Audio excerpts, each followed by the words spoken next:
The whole point of Frozen was to go through and correct all of the misogynist stereotypes of Disney fairy tales. So you have the girl being kind of harsh and like farting and rescuing the guy being like useless and just, the aim is never equality. The aim is at the expense of men. There's always, a give or take here. What they do is explicitly to make male characters weak and make men less complex and take away agency from male characters. So it's never just about empowering girls. And by the way, girls, there's no limit to the empowering messaging which girls are receiving from media. Like the idea that there's any kind of lack of self-esteem or anything that needs to be done that has yet to be done to convince girls that they can do whatever they want is absurd. And it's part of this lopsided, inaccurate, dated view of culture now, where objectively men are way down here, men have terrible jobs, men get paid less, you don't get hired if you're a man. The entire structure of culture is about mocking you, actively demonizing you as a terrorist for your own sexual urges.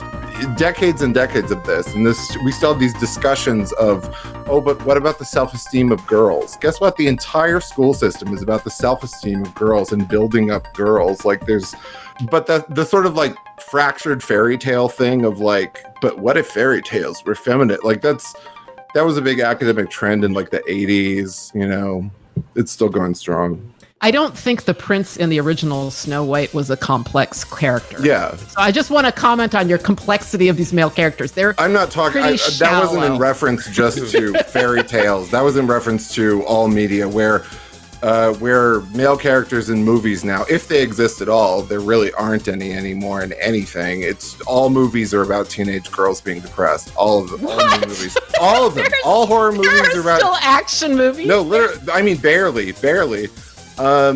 But barely there's that. But the male character, if he is to be any kind of like romantic lead, or if the girl is romantically interested in him at all, he has one role to play, and that is to uncritically support her on the girl boss journey of her choosing.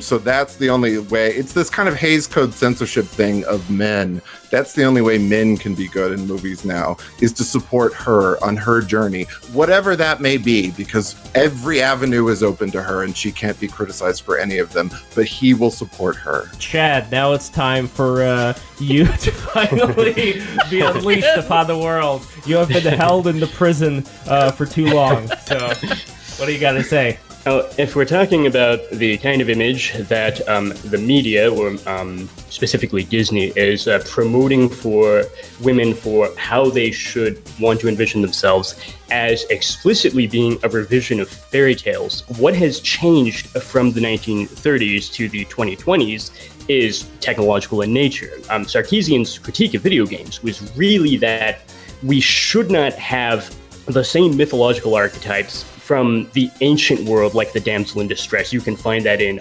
Andromeda being saved by Perseus and countless other stories dating back thousands of years. We should not have those mythological archetypes on a system that is as sophisticated as, say, the Xbox 360. And a lot has changed since then, by the way. What is it, the PS5 now? How many PS iterations are we on now? It's only getting uglier by the generation, but yeah. Right, but on a purely technological level, these machines are far too sophisticated to still be trafficking in mythological archetypes from thousands of years ago, says Anita Sarkeesian. And specifically, the damsel in distress is offensive to her because what appears to be a subject is really an object. So the agency within a game like Mario is exclusively held by male characters. You have the protagonist Mario, and you have the villain Bowser, and they're fighting over Peach in the same way that football players fight over a football, right? You have a competition over who's going to possess the football in much the same way that you have a contest within that game over who's going to be able to get Peach. And Sarkeesian argued that what appears to be the timeless nature of these archetypes is actually just our own laziness in disguise. So somebody like Julius Evola would argue that you have these archetypes universally. You have the Cinderella story, for example, not just within every Western tradition of folklore, but even within, there's a Chinese version. And one folklorist actually claimed you could trace it all the way back to ancient Mesopotamia, where our earliest written language, of course, is Sumerian. So really, as far back as records go, you can find this. And some, like Julius Evola, would say that's because it's actually disclosing something that is really real, not just on a physical, but a metaphysical level. It's disclosing something of a spiritual absolute. A great example of this, according to Evola, is the story of King Arthur. King Arthur draws the sword that nobody else can pull, kind of like Ram in Indian mythology, is able to lift the bow that nobody else can, not because he's physically stronger than anyone. That's how we would misinterpret that today, but rather because on a spiritual level, he is fit to rule the nation in a non-democratic, avowedly non-democratic society in which not everyone is fit to rule. Somebody on a metaphysical level as king is fit for that position. And this is something which is manifested to you through the mythological archetype of Arthur being able to pull the sword no one else can. This also has equivalents in Greek, Persian mythology because it's universal. Well, Anita Sarkeesian says that it's not that this actually tells us anything metaphysical, it's rather that we fall back on familiar stories as an excuse for our own laziness. We're so familiar with how the damsel in distress story is going to flow that we have a tendency to prefer stories we're already familiar with enough that we don't have to do that much work in interpreting them. And this is something which Sarkeesian in her master's thesis at York University argued we have to push the limits, was her own phrase, to challenge ourselves to envision different mythological archetypes with the realization that the technological progress which has occurred at the level of machines can be met with social progress in the form of having those video games systems disclose more up-to-date trends. And from a Kaczynskian and Illulian perspective, they're so deep in modern technology that technology's prohibition against human thought has made it impossible for the same people who are quite literally professional thinkers to do any thinking. But what if there were some people who were smart enough to figure out a way to use this weapon for good, to actually, I wouldn't say maybe inspire people, but get people to act in such a way that they don't end up making dumb mistakes? But that's what they're trying to do. They believe that they're doing that. I don't know. I'm kind of curious about this because according to Chad, they don't even have that much willpower in that. But before I get to Chad, because that is an interesting thought, Jack, what say you about the power of technology to influence people, perhaps for the better, if the right people get the reins, so to speak, of these mechanisms?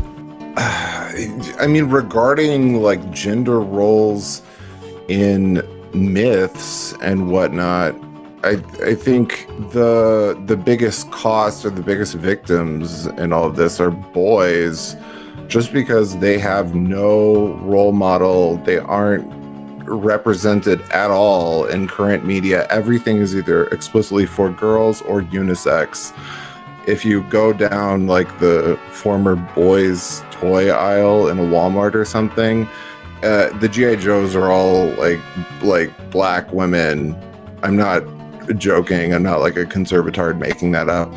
They're forced to triangulate any identification through a female authority figure. And they already do that. Your entire life as a boy, women are in control of your destiny. You go, in the school system, it's all women. It's a matriarchy. Your mother controls you. Your manager likely is a woman. There's no identification. And we see this now that younger men feel this compulsion to masquerade as women just to feel politically valuable or seen. But regarding the technology and regarding Snow White specifically, the more like mythically offensive thing about Snow White and princesses in general is that they're about the innate value of physical beauty and how physical beauty is a reflection of a pure soul underneath, which is something that you'll find to be really true with your own eyes.